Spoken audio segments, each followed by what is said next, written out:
amigos de eutv.net, bienvenidos a Convisión. En esta oportunidad vamos a conversar con Roberto Abdul, presidente de la Asociación Civil Súmate, con quien abordaremos temas vinculados con el tema electoral y sobre todo con énfasis en la elección de los rectores al Consejo Nacional Electoral. Roberto, muchísimas gracias por acompañarnos en Convisión. Cuéntanos en qué etapa estamos en este momento respecto a la sustitución de Tibisay Lucena, del señor Díaz y de Sandra Olitas. Bueno, primero, las gracias por la invitación a participar acá en EUTV, en Condición.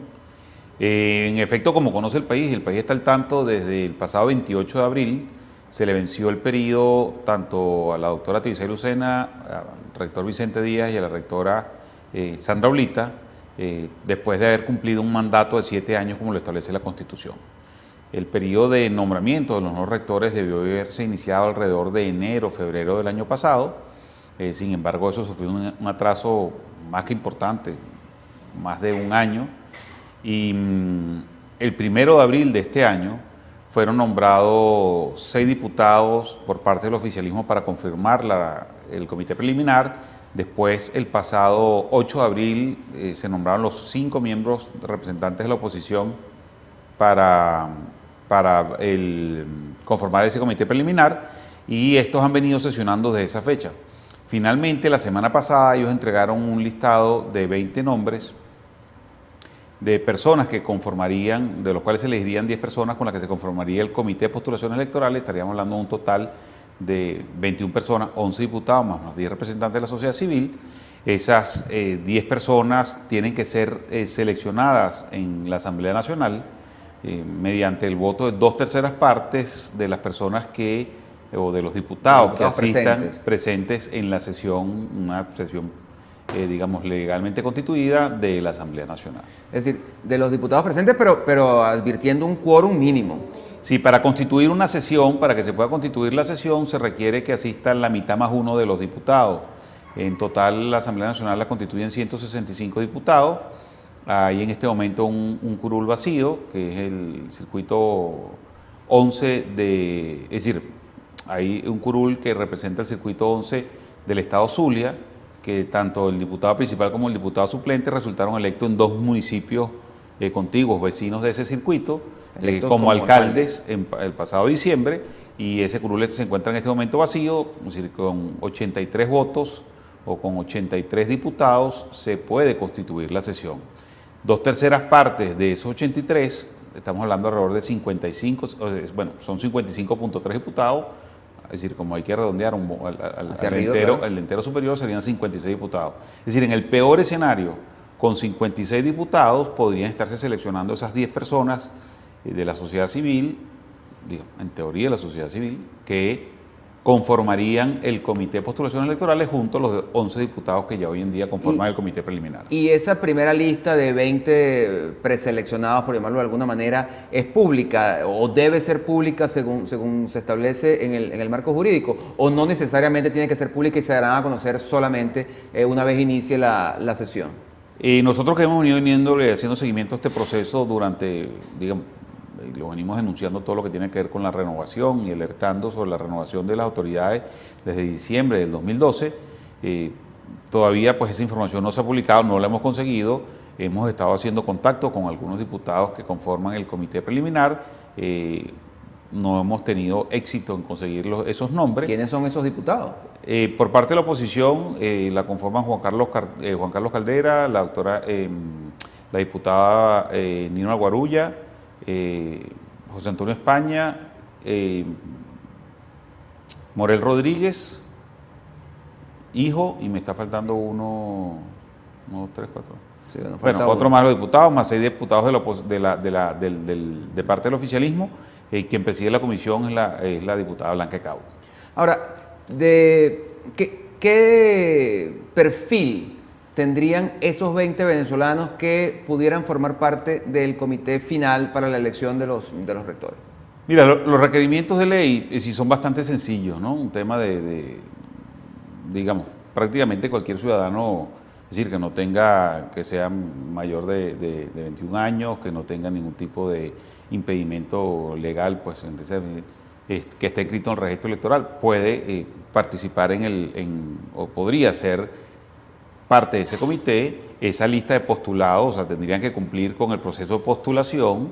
Ese proceso de postulación ya expiró en abril pasado, es decir, ya existe una lista, y de esa lista pues nosotros sugerimos un baremo de que cuál eran sin embargo ese baremo lo establece la comisión preliminar, de cuáles eran las condiciones que deberían cumplir, pero yo creo que lo que es claro y está en el espíritu de la Constitución, pues es que no tengan, entre otras cosas, ningún tipo de vinculación, ni sean activistas, digamos, de las organizaciones políticas o partidos políticos específicamente. Qué pena que el país no conozca esos 20 nombres. Ahora, Roberto...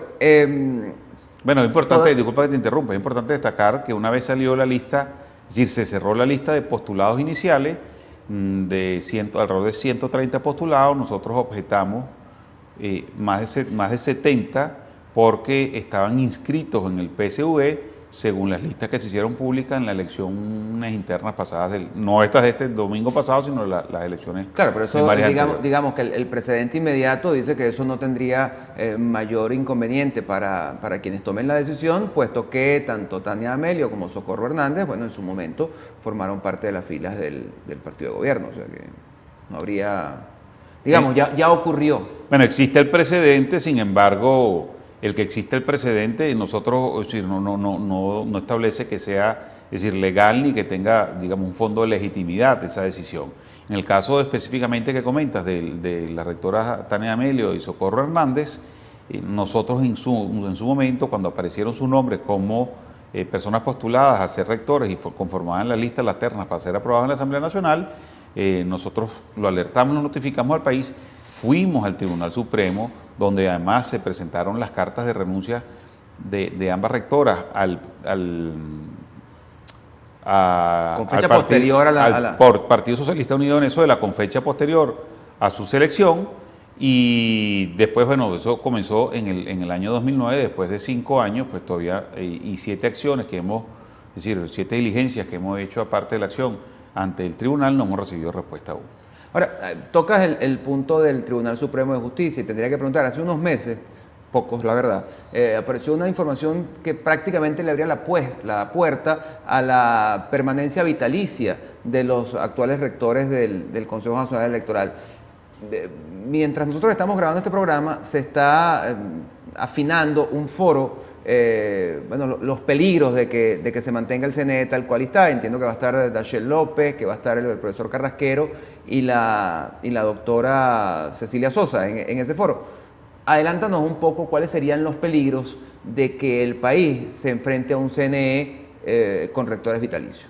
Primero, es decir, destacar una cosa, lo que el magistrado del Tribunal Supremo de alguna manera decidió, sentenció, frente a un recurso que se había intercedido ante esa instancia, era algo obvio, ¿no? Es decir, era algo que no necesitaba respuesta, y es que mientras ellos ocupen esos cargos, todas las decisiones tienen plena legalidad. Eso está en la ley orgánica, pues, de la administración pública, digamos, hasta tanto no se nombren nuevos funcionarios, pues todos los funcionarios que sigan en funciones se consideran, pues, que son totalmente legales dichas actuaciones, ¿no? A pesar, es decir, digamos, si bien se cumple con el tema de la legalidad, hay un tema de legitimidad, y hay que estar claro que el día que ellos los nombraron, el 28 de abril del 2006, que comenzó su periodo, se sabía que ese periodo ya tenía una expiración específica, que era el 28 de abril del año 2013. Pero pareciera que en Venezuela eso no tiene importancia. Lamentablemente, fíjate que pasa con la Contraloría, pasó con el Poder Ejecutivo, donde se habló de una continuidad administrativa, pasa en el CNE, pasa en el Tribunal Supremo de Justicia con algunos magistrados.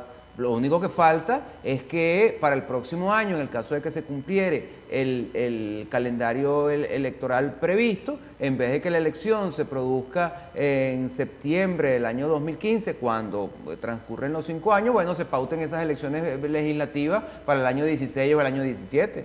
Yo quisiera hacer un comentario, y es que definitivamente es muy importante, porque eso forma parte de la institucionalidad, forma parte de las reglas de juego. Teórica.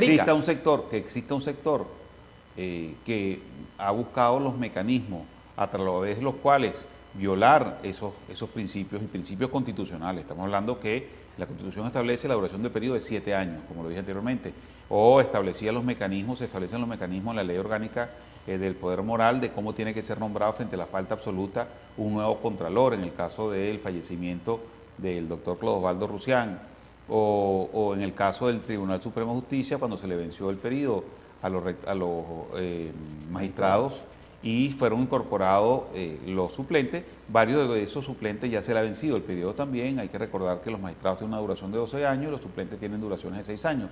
Y vemos que ese proceso va más retrasado aún que el de la constitución del Comité de Postulaciones Electorales. Es decir, es muy importante. Una de las cosas que hemos tratado de hacer Súmate y otras organizaciones que también vienen acompañándonos en este proceso, como Ciudadanía Activa, como Uniana, es hacerle seguimiento y tratar de poner ante la opinión pública, en la palestra pública, digamos, estas irregularidades que vienen aconteciendo. Yo quisiera destacar un punto, y tiene que ver un poco también con la legitimidad del Consejo Nacional Electoral y la dinámica que estamos viviendo, y tiene que ver con el evento del pasado domingo de la elección de los delegados del Partido Socialista Único de Venezuela. Es decir, eso fue un evento que, si bien lo promovió el partido, fue organizado por el Consejo Nacional Electoral. Pues y hay una gran discusión hoy en el seno, del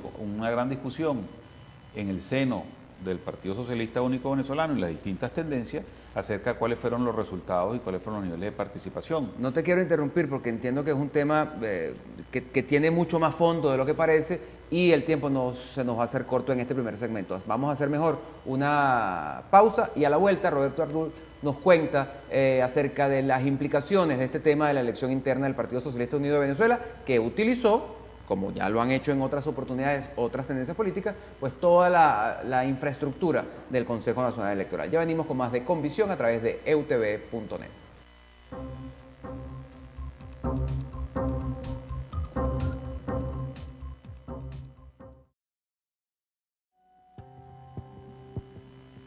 La empresa no se hace responsable por las opiniones e informaciones transmitidas en este espacio.